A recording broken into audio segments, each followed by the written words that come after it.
This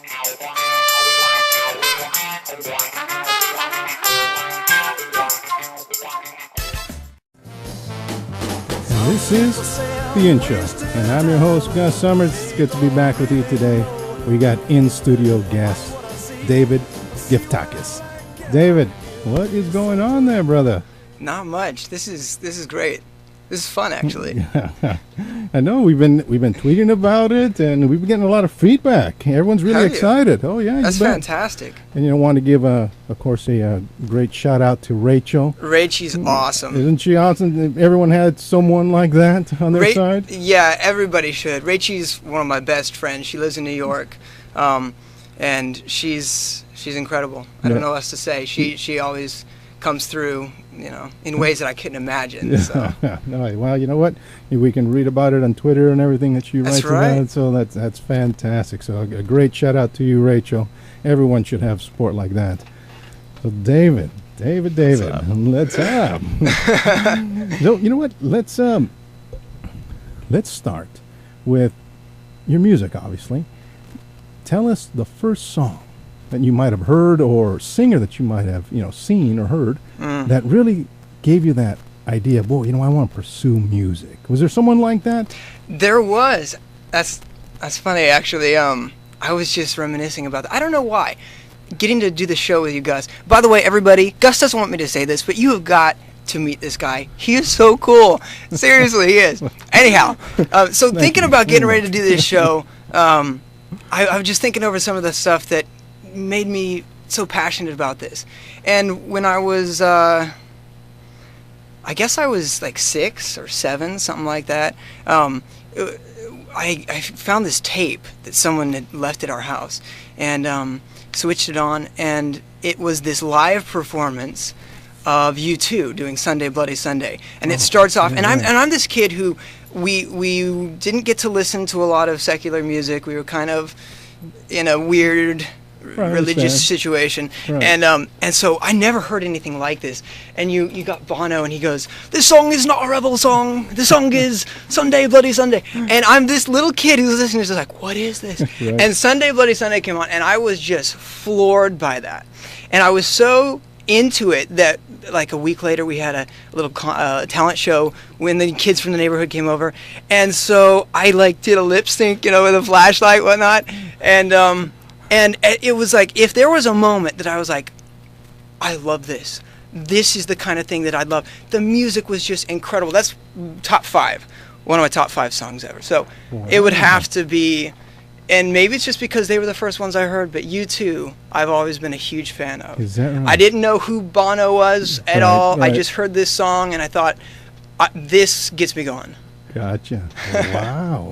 Yeah. So are they still a strong influence now? They are. You know what? If I do a lot of music, reviewing as a writer, I always want to see what are other people doing and what works and why does it work. And U2 made a big difference for my writing. Basically, if you listen to their music, from my opinion, it's the way their lyrics go are, what does it look like? How does it feel? How does it feel? How does it feel? And that's what I found my writing kind of does, is it gets to that connection of how things feel for you. I think their sound really developed over time, so I really like the whole delayed guitar thing that Edge does. My buddy Harry is like, dude, you don't want to sound like the Edge, just sound like you. But I've always loved that kind of music, so they are still an influence for sure. Wow. So yeah, it's impossible to escape the nuances of those that you admire. You'll play and you'll hear it. Is that right? And and it's interesting. It's not like I say, okay, I want to do something that sounds exactly like one of the songs that the Edge did, or something, a riff that he did. But it is definitely, you have these influences, but then you come up with something just out of nowhere on your own, and it ends up sounding so cool. And then you realize, wow, actually this has some background there, but it's still your own. It comes from you. Right. You can't help. But you can't escape yourself, that kind of thing. So. Right. Yeah. I think that's true with everything in your life. If there was a mentor when you're growing up, you'll hear or perhaps see a gesture that they did. Yeah. That's just like my uncle or my neighbor down the street or what have you. See, as far as music goes, I never got any of that because we didn't really have television when I grew up. Right. Not because it was that long ago. Right. No, I got you. We didn't. We weren't really allowed to watch TV, and I didn't see any of that stuff. I didn't hear a lot of the music until I started getting into college. Right. So it was. I don't have that. I'm still surprised when I see it. I was like, oh, that's so cool. Had I seen it, it made a big difference. But yeah, mentors, just these subtle changes. You don't even recognize it, and then you do something with your hand, and you're like, whoa, I know that. Right. I'm sure you run into a lot of musicians who say, how they learn was basically watching Van Halen or someone play, and they'll just try, by ear to, pick up what they were doing. So that's fantastic. That here comes Bono and had a great and the Edge and had a great effect on you. I had no idea who they were. I just had this little cassette tape, no label, nothing, but it was amazing. That's awesome. Hey, you know what? Let's I know what everyone's been waiting for. Hearing you play a little something. Yeah? You bet, okay. Of course. Let's grab your old guitar. Oh yeah, that was spur of the moment. I didn't just have this handy. Yeah, oh yes, look at that. Just out of the blue. I happen to have that here. Okay, well, so tell us a little bit about this ditty that you're going to play. Do you want to hear something off the EP, or you want to hear something from the new album? I got a new album, I told you that, coming out in, I don't know, check the website again. The days are counting down. All right. Got to get it done. That's right. But why don't we do something off the EP? Okay. And then we can do something off the new album. So give us one of the EP songs. If I don't check this, my vocal coach is going to kill me because he says guitar players spend half their time tuning up and the other half out of tune. And that would be true for me for sure. Sweet. All right. This one's called "Say It All," and Say It All. Okay. Yeah, song 1 on the EP. Check it out.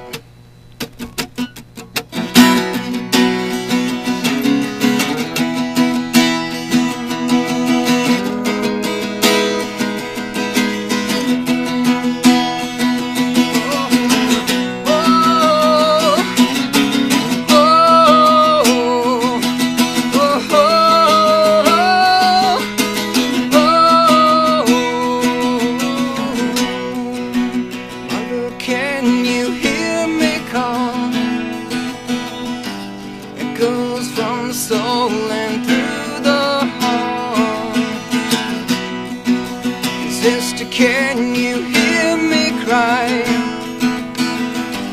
Piercing through the night into the sky. Don't know why, but you give it a try. You gotta give it a chance if you call it life. Say there's wrong, then there's gotta be right. But it could be too late if it's not tonight, she said. I've gotta find my way back home from here.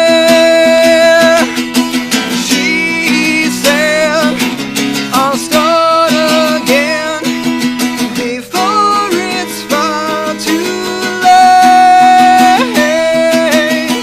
She said, I'll start again before it's far too late. Brother, can you hear me say, you walk is the one you pave. Father, how can you deny? Try to fill your past from broken lies. You don't know why, but you don't even try. You gotta give it a chance if you take your life. Say there's wrong, then there's gotta be right. But you're lost in the dark of the broad daylight, you say. Gotta find my way back home from here. He said, I'll start again before it's far too late. He said, I'll start again before it's far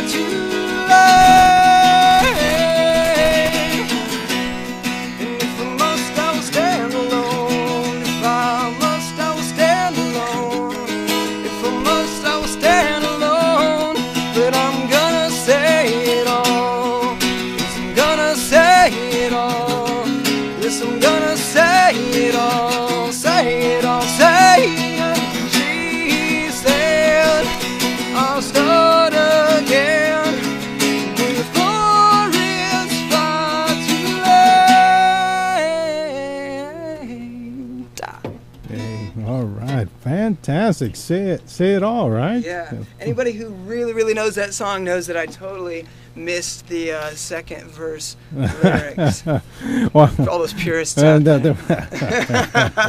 That's all right. So tell us, with that particular song, did the melody come first? The lyric come first? Actually, again, if you know the EP, if you don't, go listen to it. There's a little guitar lead that I thought, oh, that's so cool. It's this da-na-na-na-na-na-na.